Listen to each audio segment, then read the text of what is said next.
Jason Rzucidlo reporting from the Henry Ford Museum in Dearborn for the announcement of the Automotive News Electrifying 100. The inaugural event was created to honor the most influential players in the move towards electric vehicles.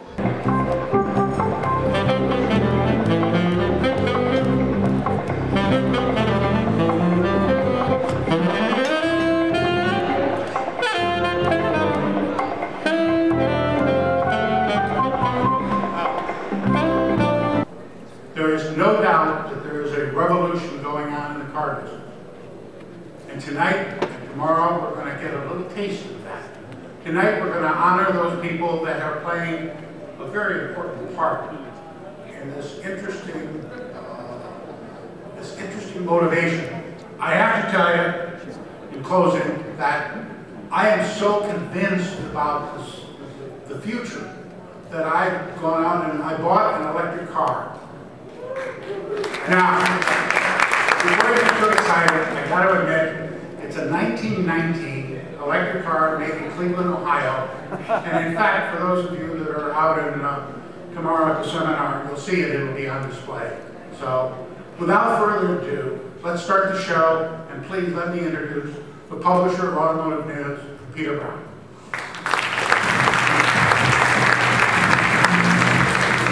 Good evening. It's a great night. Some of you may have passed that painting of Thomas Edison's celebration right here in Greenfield Village. I think tonight we had the most interesting group of people since the big celebration of Thomas Edison's 50th anniversary of the incandescent light bulb.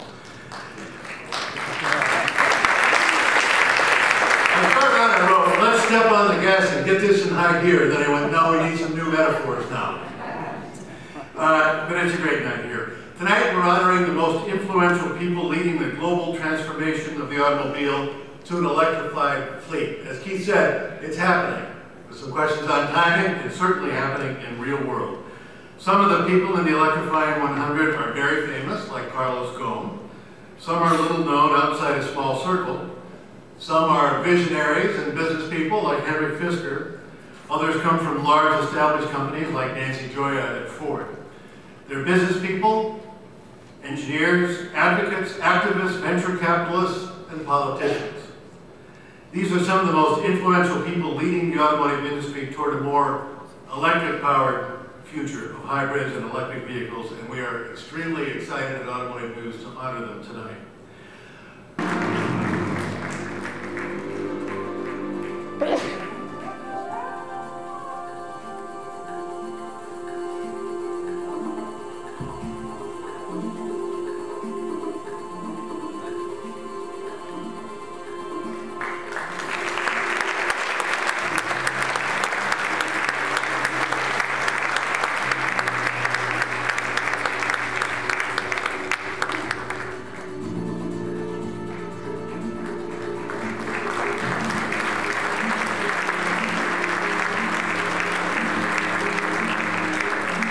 Fisker Automotive is an American car company we're just launching our first car, the Fisker Karma, which is a luxury vehicle with an electric vehicle with extended range. So it goes 50 miles in pure electric and 250 miles in extended range mode.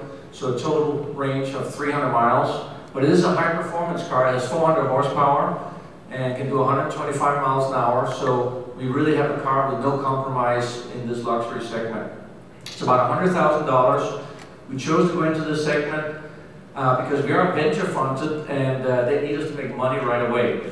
So there wasn't an option to make a cheap car.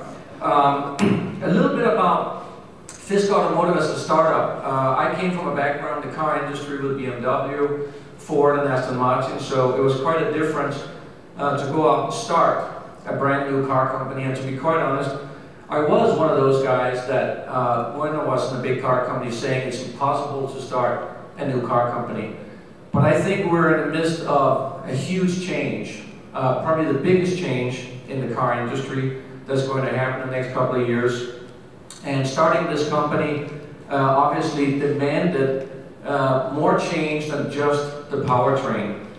And for us at Fisker Automotive, it was important to to make a change in terms of how the company was made and how the business plan worked. So to attract investors, we completely redefined the business plan of the company, or how the business was run.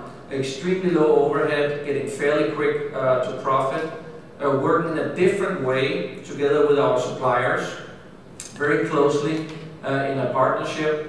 We also did not want to go down the route where it was just one car and one idea without a future plan. So from the beginning, we had a very clear plan, a very clear product strategy with 2 platforms at least to start with, and over 6 different models, and also a clear strategy of cost down, obviously to get to profitability with this new powertrain. And thirdly, it was important for us to have at least one thing where we felt we could differentiate ourselves from the competition and from actually anybody else in the auto industry. So we decided, apart from the powertrain, which eventually obviously other car companies will come out with as well, we wanted to have design to be our #1 and the lead.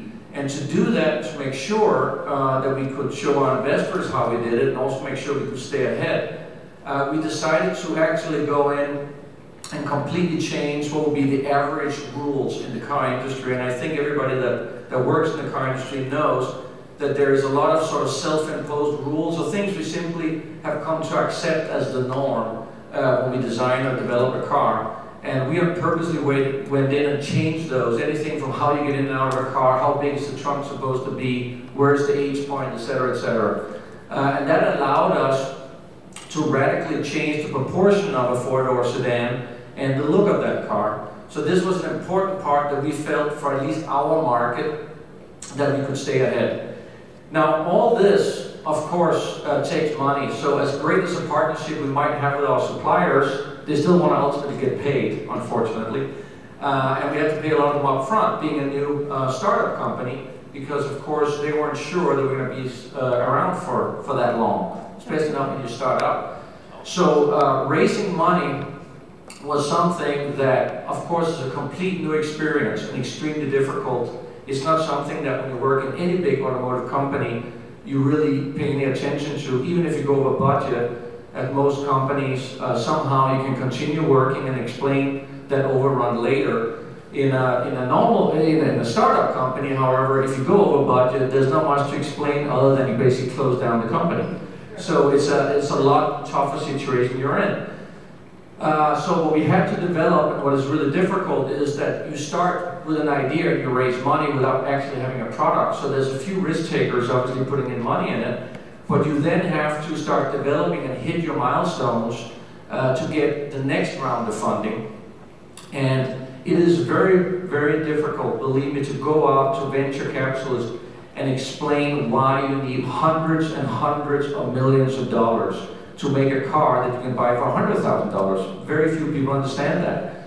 And if very few people understand when you can found Google for $25 million and it's an $80 billion company, why do you need hundreds and hundreds of millions to make a car? But we had to do that. And it's hard to believe that we're less than 4 years old, our company, but we have raised over $600 million in private equity. We have got a Department of Energy loan for over $500 million. We have bought an old factory that probably would have cost us $400 or $500 million. If we would have made it from ground up, we bought that for $20 million. So we do have about over $1.5 billion of assets in our company, which I think is very good for a startup company, and is definitely enough that it could lead us to the point where we can bring a car to market that is developed to high quality standards. I think it's a mission that was announced by a lot of analysts, etc., when we started, to be impossible. And rather than Fisker Automotive, I think a lot of us called us Impossible Automotive for many years. And probably a lot of people, and especially analysts and automotive experts, still think that it's going to be a big challenge for us to stay on course. But I have a good gut feel that